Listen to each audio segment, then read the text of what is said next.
పైకి రావాలి, మెల్లగా పైకి రావాలి. అందరూ అందరూ రావాలి పైకి. నిదానంగా శ్వాస తీసుకొని పైకి వచ్చి పద్మాసనంలో కూర్చోవాలి.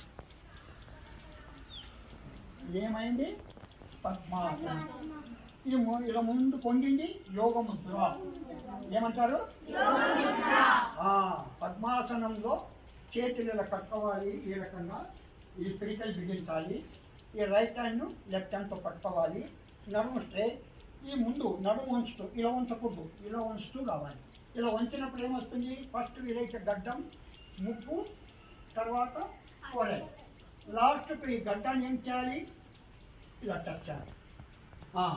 అక్కడ ఇన్హేల్ ఎగ్జేల్ చేయాలి. శ్వాస ఎట్లా ఉండాలి? నిదానంగా తీసుకోవాలి, నిదానంగా ఉండాలి. ఫాస్ట్ బ్రీత్ చేయకూడదు, లేదంటే అలా కూడా చేయకూడదు. ఎలా ఉండాలి?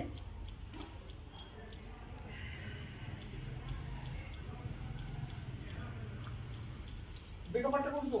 శ్వాస నిదానం తీసుకోవాలి, శరీరం బిగపట్టకూడదు. ఆసనాలు చేసేటప్పుడు ఏ భాగం ఉంచాలి, ఏ భాగం ఎలా ఉంచాలని తెలుసుకొని ఆ రకంగా చేయాలి. తీసేసేయండి, పద్మాసనం తీసేసేయండి. ఇంకొక ఆసనం వేస్తాం. ఏ ఆసనం? వజ్రాసనం వేస్తారా? కింద ఒత్తుకుంటారా? లేదు కదా, భరిస్తారు లేదాన్ని.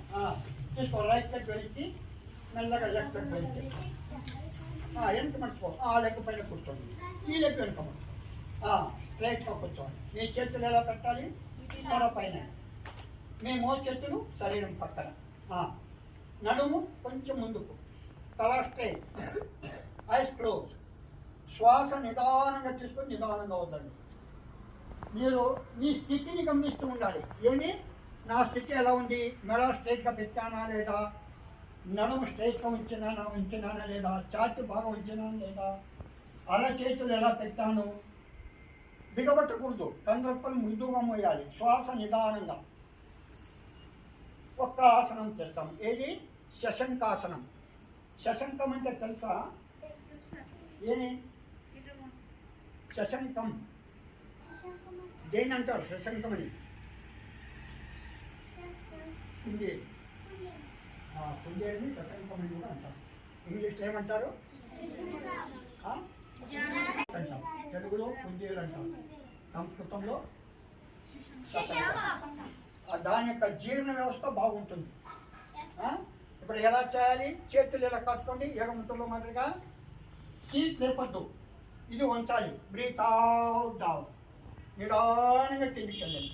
ఫస్ట్ గడ్డం